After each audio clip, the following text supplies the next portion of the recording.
ఈ మధ్య వీళ్ళందరూ తయారైంది కదా, ఎవరు అంటే సర్వేలు చేసి ఇస్తారు. జీవన్ రెడ్డి గారు బీఆర్ఎస్లో చేరితే ఎట్లా ఉంటుంది ఏం కథ అని ఒక ఇద్దరు ముగ్గురు వచ్చి సర్వేలు చేసింది. మీ నియోజకవర్గం కాదు, మీ నియోజకవర్గంలో ఆడం బాంబే పేలిపోయింది, దానిలో మాటనే లేదు. అసలు జగిత్యాల నియోజకవర్గం గురించి చర్చ లేదు. కానీ వాళ్ళు ఏం చెప్పినా సర్వే వాళ్ళు పక్కనున్న సొప్పదండి కావచ్చు, ధర్మపురి కావచ్చు, మేరిట్ల కొట్టుపల్లి కావచ్చు, ఇంకా చాలా కాన్స్టిట్యున్సీలు కావచ్చు, చాలా ప్రభావం ఉంటుంది జీవన్ రెడ్డి గారిది. ఒక అద్భుతమైనటువంటి దీంతో రాజకీయమైన ఇది వస్తుందని చెప్పి వాళ్ళు సర్వే చేసి చెప్పినారు. అది జీవన్ రెడ్డి గారికి ఉన్నటువంటి విశిష్టత. ఒక నియోజకవర్గానికో 10 మందికో కాకుండా తనకు ఏ హోదా లభించినా, ఏ హోదాలో పనిచేసినా చాలా బ్రహ్మాండంగా ఆయన ఇక్కడ ప్రాంతాల కోసం తపన పడ్డాడు.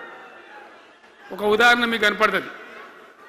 పేరు ప్రతిష్ట లేని వ్యక్తులు గ్రాడ్యుయేట్స్ కాన్స్టిట్యున్సీలో ఎమ్మెల్సీగా నిలబడితే గెలవరు. ఆయన శాసనసభ్యునిగా ఇక్కడ ఓటమి చెందినా ఇమ్మీడియట్గా మళ్ళీ ఎమ్మెల్సీగా పోటీ చేస్తే ఇక్కడ ఉండబడే విజ్ఞులందరూ కూడా బ్రహ్మాండంగా గెలిపించాను. ఎందుకు వాళ్ళు ఎందుకు అంటున్నా? అట్లా కాదు కదా, ఇక్కడ నేను మొత్తుకుంటున్నా, అక్కడ నువ్వు మొత్తుకుంటున్నావు, అర్థమవుతుందా?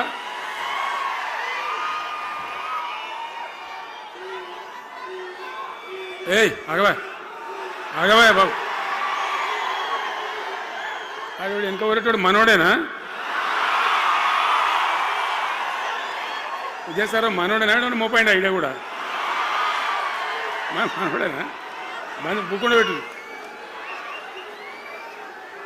ఇంత దూరం వచ్చి మనం ఇంత సభ పెట్టుకొని 4 విషయాలు ప్రజలకు చెప్పుకోవాలి కదా. ఈ బట్టి అరుపులారిస్తే ఏం లాభం?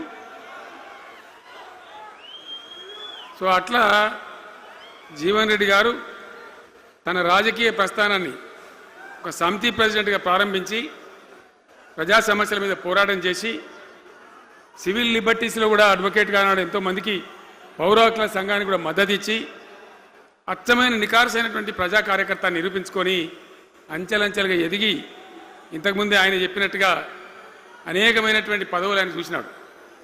పదవులైన కొత్త కాదు, బ్రహ్మాండంగా శాసనసభ్యుని గెలవడం, మంత్రి పదవులు అలంకరించడం, అనేక రంగాలలో అనేక రకాలుగా పనిచేయడం అంతా కూడా మీకు తెలుసు. నేను కొత్తగా చెప్పే అవసరం లేదు. నేను ఒక్కటే మాట మీకు మనవి చేస్తా ఉన్నా. జీవన్ రెడ్డి గారు నేను మొన్న కలిసినప్పుడు ఒక మాట అనుకున్నాం. మేము ఎట్లా ముందుకు పనిచేద్దాం ఏంది, మేము ఇద్దరు మూలకోలం అనుకొని ఒక కుటుంబంలో అన్నదమ్ములాగా పనిచేద్దామని చెప్పిన నేను. ఇంత ప్రేమగా అంటే మనం కుటుంబంలాగా ఈ పార్టీకి బ్రహ్మాండమైన ఒక పిల్లర్స్ లాగా పనిచేసి ముందుకు తీసుకొని పోదామని చెప్పి నేను చెప్పడం జరిగింది. ఈరోజు పార్టీలో వారు చేరిన వెంటనే చాలా బ్రహ్మాండమైనటువంటి మనకు ఒక ఊపు వస్తూ ఉంది. నేను జీవన్ రెడ్డి గారిని కోరుతా ఉన్నా, జగిత్యాల మందం కాదు, జగిత్యాల జిల్లా కాదు, పాత కరీంనగర్ జిల్లా కాదు, మీరు ఆదిలాబాద్ చూడాలి, నిజామాబాద్ చూడాలి, పరిసర జిల్లాలు చూడాలి. పార్టీ ప్రధాన కార్యదర్శిగా ఈ నిమిషం నుంచి నేను అపాయింట్ చేసుకుంటా ఉన్నాను. బ్రహ్మాండంగా ఈ ప్రాంతం అంతా కూడా మీ సేవలు అవసరం ఉన్నాయి పార్టీకి. అదే కాదు, 600 ఏది ఏమైనా ఏమవుతుంది, 100కి 100% మళ్ళా బీఆర్ఎస్ గవర్నమెంట్ వస్తుంది.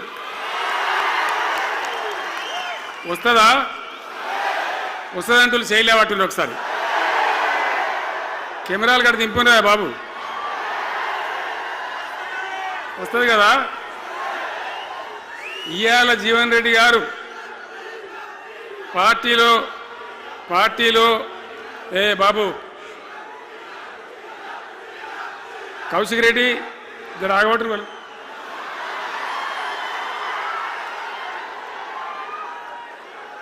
పార్టీలో పనిచేసి పార్టీ కోసం సేవ చేయడమే కాదు, రేపు భవిష్యత్తులో బీఆర్ఎస్ గవర్నమెంట్ ఏర్పడిన తర్వాత కూడా బ్రహ్మాండమైన పదవిలో ఆయన అద్భుతమైన సేవలు మీ జిల్లా మొత్తానికి అందించబోతాడు.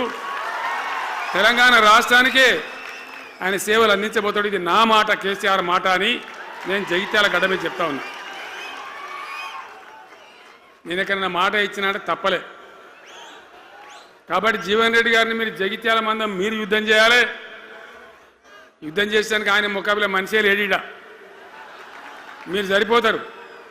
ఆయన నాకు అప్పచెప్పాల బయట పనిచేయడానికి. కరెక్టే కదా?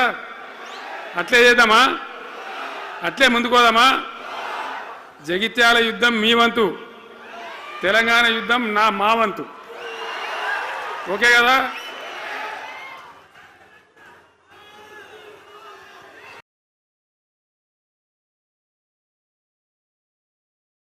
ఇది అసెంబ్లీలో తెలంగాణ అనద్దు అని నిషేధం. అంత భయంకరమైన వివక్ష, అంత భయంకరమైన దాడి, మన భాష మీద దాడి, మన బతుకు మీద దాడి, మన నీళ్ళ మీద దాడి, మన ఉద్యోగాల మీద, మన వనరుల మీద, మన ఆస్తుల మీద మొత్తం దోపిడీ చేయడం తప్ప ఇక్కడి ప్రజలను బికారీలాగా వదిలిపెట్టినారు. రైతాంగం ఆగమాగం అయిపోయి చెట్టుకోలు గుట్టకోలు అయిపోయి, ఇంత ఎస్ఆర్ఎస్పి కాలువ ఉన్నటువంటి మెట్టిపల్లి, జగిత్యాల, సొప్పదండి ఇట్లాంటి ప్రాంతాల నుంచి కూడా దుబాయ్కి, బొంబాయికి వలసలు. పాలమూరు జిల్లా అయితే భయంకరమైన వలసలు. ఎంతకు పోయింది తెలంగాణ అంటే కొన్ని పార్టీలు సరే వాళ్ళు చేసింది మంచిదా చెడ్డదా పక్కకు పెడితే దుఃఖం వచ్చేది, బాధ కలిగేది, ఆవేశం రగిలేది. మహబూబ్నగర్ జిల్లాలో 190 మంది యువకులు వలస. బతకానంటే బతకపోవాలి, ఆడ బతుకు లేదు. ఉన్న ముసలోళ్ళకు ముడిగోళ్ళకి ఇంత డబ్బులు వాళ్ళు పంపిస్తే కంట్రోల్ బియ్యం కొనుక్కొని తిని బతకాలి. అందులో కొంతమందికి అందకపోతే కొన్ని పార్టీల వాళ్ళు మేమేదో గొప్పతనం చేసామన్నట్టు గంజి కేంద్రాలు పెట్టేది. గంజి కేంద్రాలు గుండెలు రగిలి నా తెలంగాణ గంజి కేంద్రాలు అంటే ఎవడో గంజి పోతే బతకాలన్నట్టు అంత అధ్వాన స్థితికి తెలంగాణ దిగజార్చిండ్రు. అది కాంగ్రెస్ ప్రభుత్వం కావచ్చు, టీడీపీ ప్రభుత్వం కావచ్చు. తీయటి పుల్లటి మాటలు చెప్పుడు తప్ప కసుకెళ్ళి నీళ్ళు తెచ్చియలే, మంచినీళ్ళు ఇయ్యలే, కడుపు నిండా కరెంట్ ఇయ్యలే, ఏది లేదు. అంత పట్టిదే గ్యాస్. మాట్లాడు, చెప్పుడు, మోసం చేసి పోవుడు. మనం గొర్రెల్లాగా మన దగ్గర అడిగే నాయకులు లేడు, నిలదీసేవాళ్ళు లేడు, అందరు కట్టుబానిసలు అయిపోయారు. ఆ పరిస్థితులలో మూనిగే నక్క మీద తాటికాయ పడ్డట్టు ఆనాడున్న ముఖ్యమంత్రి చంద్రబాబు నాయుడు కరెంటు ఛార్జీలు పెంచాడు, భయంకరంగా పెంచాడు. తెల్లారి నేను ఒక ఉత్తరం రాసిన, నీ కరెంటు ఛార్జీల పెంపుదల వాపసు తీసుకో, లేకపోతే ఈ సమైక్య రాష్ట్రంలో మాకు న్యాయం జరగదని నేను ఉద్యమానికి పోవాల్సి వస్తుంది, తెలంగాణ కోసం కొట్లాడాల్సి వస్తుందని చెప్పి రాష్ట్రం. ఆయన తీసుకోలే. కొంతమంది రైతులు పాపం పోరాటానికి వచ్చింది. మీరు కొత్త వాళ్ళు చూడకపోవచ్చు కానీ చాలా పాత వాళ్ళకి తెలుసు. పోరాటానికి హైదరాబాద్కి వస్తే నిరసన తెలపడానికి పట్టపగలు 11:30 గంటలకు బషీర్ బాగులో ఇష్టం ఉన్నట్టు విచ్చలవిడి కాల్పులు జరిపి చంపేస్తే 3 రైతులు అక్కడికక్కడనే ప్రాణాలకి చచ్చిపోయారు. ఆ తర్వాత నిర్ణయం తీసుకున్నాం, ఇక లాభం లేదు, ఎదురు తిరిగితే కూడా వీళ్ళు కాల్చి చంపుతున్నారు, జెండా ఎత్తడం ఒకటే తప్ప మార్గం లేదని చెప్పి ఆనాడు నేను తెలంగాణ ఉద్యమానికి శ్రీకారం చుట్టాను. ఎంబడ ఎవడు వచ్చినా సరే రాకున్నా సరే ప్రజలు ఉన్నారు, యువకులు ఉన్నారు, చూసుకుందాం దేకలేంగని చెప్పి బయలుదేరితే ఎక్కిరిచుడు, ఏ వీడు బక్కపేదడు కేసీఆర్ గారు ఎవడో బొడి చేసి చంపేస్తాం అని ఒకడు మాట్లాడు, ఇది మగల పుట్టింది పుబ్బల పోతుంది ఇంకోడు మాట్లాడు, యాడికెళ్ళైతే హైదరాబాద్ తెలంగాణ వీడు దుకాణం పెట్టినది ఇంకోడు అనుడు, నానా రకాలుగా అవమానపరిచేటువంటి మాటలు మాట్లాడు. కానీ మొక్కవం ధైర్యంతో చిత్తశుద్ధితో బయలుదేరి పోరాటం చేస్తాం. ప్రజలు జమైతా పోయిన మీ అందరికి తెలుసు. ఇదే జగిత్యాలకు నేను ఎన్నోసార్లు వచ్చిన, కోరుట్లకు ఎన్నోసార్లు వచ్చిన, చొప్పదండికి ఎన్నోసార్లు వచ్చినా తిరగని ఊరే లేదు, తిరగని మండలాలు లేవు. అట్లా పక్షిలాగా మొత్తం తెలంగాణ తిరిగి విశ్వ ప్రయత్నం చేస్తే ఒక పెద్ద ఉద్యమ కెరటం తయారైన తర్వాత మేము కూడా తయారుపై మేము ఇస్తాం తెలంగాణ అని కాంగ్రెస్ పార్టీ మొదలుపెడితే సరే మంచి మాటగా ఎవడైతే ఇస్తే ఇచ్చినా ఎవడైతే కావాలి తెలంగాణ ఎవరిచ్చేంది అనే పద్ధతితో కాంగ్రెస్తో జట్టు కట్టినాం, గెలిచినాం. అమాంతంగా నేను తెలంగాణ లేవట్టుకపోయి ఢిల్లీలో పెట్టాం. రాష్ట్రపతి ప్రసంగంలో వచ్చింది, కామన్ మినిమం ప్రోగ్రాంలో వచ్చింది, ఒక దశకు వచ్చింది. కానీ తర్వాత కాంగ్రెస్ పార్టీ కూడా వెనుకకు పోయి ఎగబెట్టే ప్రయత్నం చేసింది. అప్పుడు రోషియా అని ఒక ఆయన ముఖ్యమంత్రి ఉండే. ఆ రోషియా 14F అని ఒకటి తీసుకొని వచ్చాడు. హైదరాబాద్ సిటీలో మనోళ్ళకి ఇక పోలీసు ఉద్యోగం సెపరాజ్ ఉద్యోగం కూడా దొరకదు. అప్పుడు నాకు తిక్కరేగింది. ఇక నేను బతికుండగానే ఉద్యమం నాటిపోయిన నాయకుని నేను బతికుండగానే ఇక వీళ్ళు ఇట్లా F-15 E-15 R-15 తెస్తే ఇంకేం మిగులుతుంది, సావో రేవో తేల్చుకోవాలని చెప్పి ఆ రోజు నేను శపథం కట్టిన. ఉద్యోగ గర్జన చేసి సిద్దిపేటలో కేసీఆర్ సచ్చుడో తెలంగాణ వచ్చుడో, ఈ తల్లి ఆందకనే మంచిగా దగ్గరేంగని చెప్పి ఆ శపథం చేసి ఆనాడు ఆమరణ నిరాహార దీక్షకు బయలుదేరితే మొత్తం తెలంగాణ అల్లకల్లోలమైంది. మీరు కూడా ఎక్కడోళ్ళు అక్కడ వందల వేల గ్రామాలలో టెంట్లు లులులు పార్లమెంట్లో అల్లకల్లోలం ప్రజలంతా గందరగోళం చేస్తే అప్పుడు ఒక ప్రకటన ఇచ్చింది. చిదంబరం అంటే ఆయన వచ్చి హోంమంత్రి, తెలంగాణ ఏర్పాటు చేస్తామా నువ్వు దీక్ష బంద్ చేయి. నమ్ముతాం కదా, కేంద్ర హోంమంత్రి చెప్పినాక మరి నమ్మాలి కదా. దీక్ష బంద్ చేసినాం. తెల్లారి ఆంధ్రోలు మొత్తం రాజీనామాలు డ్రామా. మూడో రోజుకి మళ్ళీ వెనక్కి వెళ్ళిపోయింది. మళ్ళీ అప్పుడు జేఏసీ తయారు చేసి అన్ని పార్టీలను పెట్టి నానా తంటాలు పడి మళ్ళొక 3.5 ఏళ్ళు భయంకరంగా కొట్లాడితే మీరందరూ ఎక్కడి వాళ్ళు అక్కడ ఆశీర్వచనం ఇస్తే మీ ప్రేరణతోని మీ స్ఫూర్తితోని చివరికి తెలంగాణ రాష్ట్రం వచ్చింది కదా. వచ్చిన తర్వాత మీరేం చేసినారు, దీని మంచో చెడనో చూసే బాధ్యత నీకే అని చెప్పి నాకు అప్పచెప్పి పని మొదలు పెట్టాలి. ఎట్లా కొత్త కుండలో ఈగదు వచ్చినట్టు. దీని ఆర్థికం తెలియదు, కథ తెలియదు.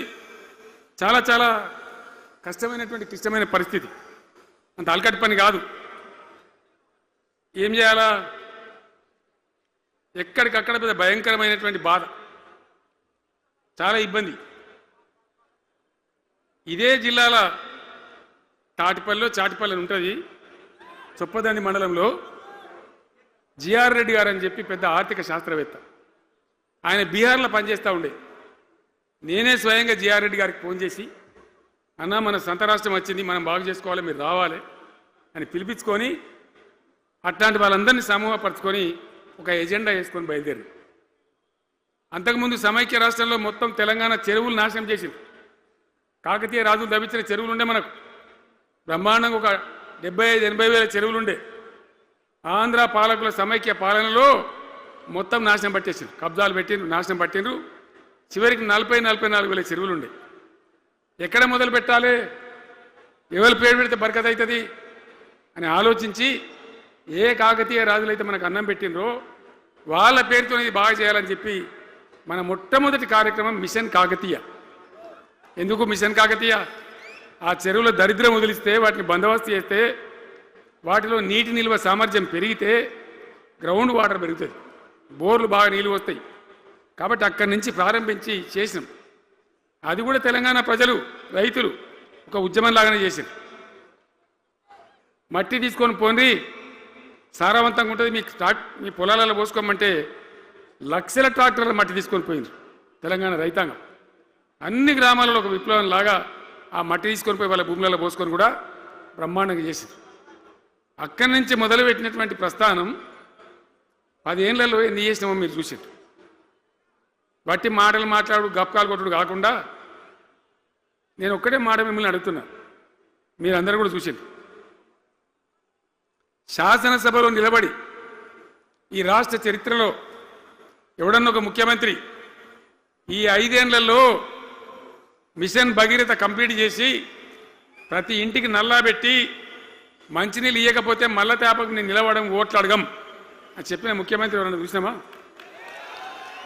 నేను చెప్పిన మాట అసెంబ్లీలో నిలబడి చెప్పి ఆ 5 ఏళ్లలో మిషన్ భగీరథ నీళ్లు తెచ్చి 100% కులం మతం సంబంధం లేకుండా తండాలు మారుమూల పల్లెలకు కూడా ప్రతి గ్రామానికి ట్యాప్ పెట్టి, ప్రతి ఇంట్లో ట్యాప్ పెట్టి మంచి స్వచ్ఛమైనటువంటి నీళ్ళు తెచ్చిచ్చింది.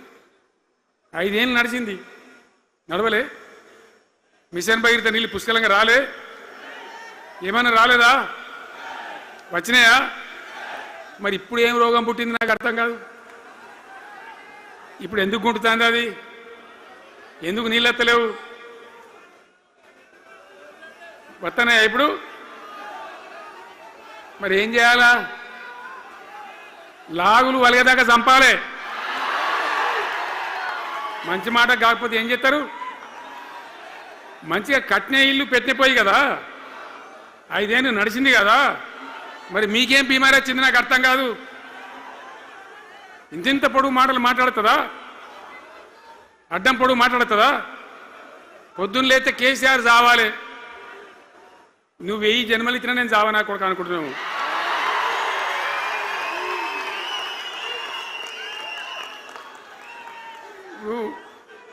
ఉట్టి మీద దాచిపెట్టింది. మన ఇళ్ళలో దాస్తారు కదా, ఏది ఉట్టి ఉట్టి అని ఉంటుంది. ఇప్పుడు మీకు తెలుసో లేదో కానీ ఇప్పుడు ఈ మధ్యలో ఫ్రిడ్జ్లు మోపోయిన మునుపు ఉట్టి అనేది ఉంటుండే. ఎండిపోయిన చేపలోకి నీ రొయ్యలో అబ్బాయి ఉంటుంది, మరుగులు ఉంటే దాంట్లో పెడుదురు. పిల్లికి అందదా ఉట్టి, కింద కూసుకొని శాపం పెడతా ఉంటుంది, తెగాలే పడాలి తెగాలే పడాలి. పిల్లి శాపానికి ఉట్టి తెగుతుందా? మరి విధవారు కేసీఆర్ రావాలంటే కేసీఆర్ దత్తడా? మీ దీవెన మీ ఆశీర్వచనం ఉంటే జీవన్ రెడ్డి గారు అన్నాడు, నాకు 75 ఏళ్ళు వచ్చినాయి. జీవన నేను చెప్తున్నా, నాకు కూడా 72 వచ్చినాయి. నీ వెనకనే నేను కూడా లైన్లోనే ఉన్నా. నేను ఒక్కటే మాట చెప్తున్నా, ఈ మా దేశభక్తి శ్రీనివాసేమో నాకు ఇంత పెద్ద కట్ట రాసి ఇచ్చాడు, నువ్వు మాట్లాడాలి ఇవన్నీ. అవన్నీ కాదు, ఇక్కడ దరిద్రం పోయేదాకా, ఇక్కడ టాప్ టు బాటం అన్ని వర్గాల ప్రజలు ఇది మా తెలంగాణ, మేము గర్వంగా బతుకుతాం, సంతోషంగా బతుకుతాం, అన్ని వర్గాల ప్రజలు తలెత్తుకొని వచ్చేదాకా మనం సేవ చేయాల్సిందే, చివరి శ్వాస దాకా కూడా చేయాల్సిందే, తప్పనే తప్పదు. బ్రహ్మాండంగా ముందుకు తీసుకొని పోవాలి. మీరు కూడా నాకు 75 వచ్చింది కాదు, ఇవాళ మీరు 50-25 ఏళ్ళు తగ్గిపోయింది మీ వయసు. అంత యువకునిలాగా అంత ఉత్సాహంగా ముందుకు దూసుకొని పోదాం. తెలంగాణ ఎట్లా మంచి దాని సంగతి చూద్దాం. ఇప్పుడు అన్నీ ఒక పొదరిల్లాగా చేసినాం. కరెంటు చక్కగా ఉండేనా కేసీఆర్ రాకముందు? కరెంటు ఉండేనా? కేసీఆర్ ఉన్న రోజులు మంచిగా ఉండేనా? మరి మళ్ళీ ఇప్పుడు ఏం రోగం వచ్చే, ఏం బీమారి వచ్చే? కరెంటు కాకెత్తుకొని పోయిందా? ఆనాడు 7000 మెగావాట్లుంటే ఒక ఏడాది లోపల మంచిగా చేసి 24 గంటల కరెంట్ ఇచ్చినాం, ఒక క్షణం కూడా పోకుండా. ఎప్పుడైనా రిపేర్ అవుతుంది తప్ప, టెక్నికల్ ప్రాబ్లం అవుతుంది తప్ప పోకపోతుండే, అంత మంచి పవర్ సప్లై చేసినాం. దాని తర్వాత యాదాద్రి, భద్రాద్రి, ఇంకా చాలా కొత్త సబ్స్టేషన్లు నిర్మాణం చేసినాం, జనరేటింగ్ స్టేషన్లు పెట్టినాం, 20,000 మెగావాట్లకు తీసుకొని పోయినాం. ఏది దరిద్రులకు రాజ్యం అప్పయ్యే ముందు 20,000 మెగావాట్లకు తీసుకొని పోయినాం. మరి ఏం రోగం వచ్చింది? ఏం బీమారి వచ్చింది? ఎందుకు ఇబ్బంది పెడుతున్నారు? అనేక చోట్ల రైతుల పొలాలు ఎండుతున్నాయి, పేపర్లలో ఫోటోలు వస్తున్నాయి, టీవీలలో వస్తున్నాయి, జనం ఏడుస్తున్నారు. ఎందుకు ఈ బాధ కలుగుతూ ఉంది? ఇది ఆషామాషి వ్యవహారం కాదు, ఇది జీవనమరణ సమస్య, మన బతుకు తెరువు సమస్య. ఓట్లు వేసేటప్పుడు నేను సిలికలకు చెప్పినట్టు చెప్పిన, ఉల్టా పల్టా ఎటుపడితే అటు వేయకున్నాయా, దెబ్బతింటారని చెప్పిన. నా మాట ఇన్నోడు ఇన్నలే. ఇప్పుడు ఏమైంది? ఏం జరుగుతుంది?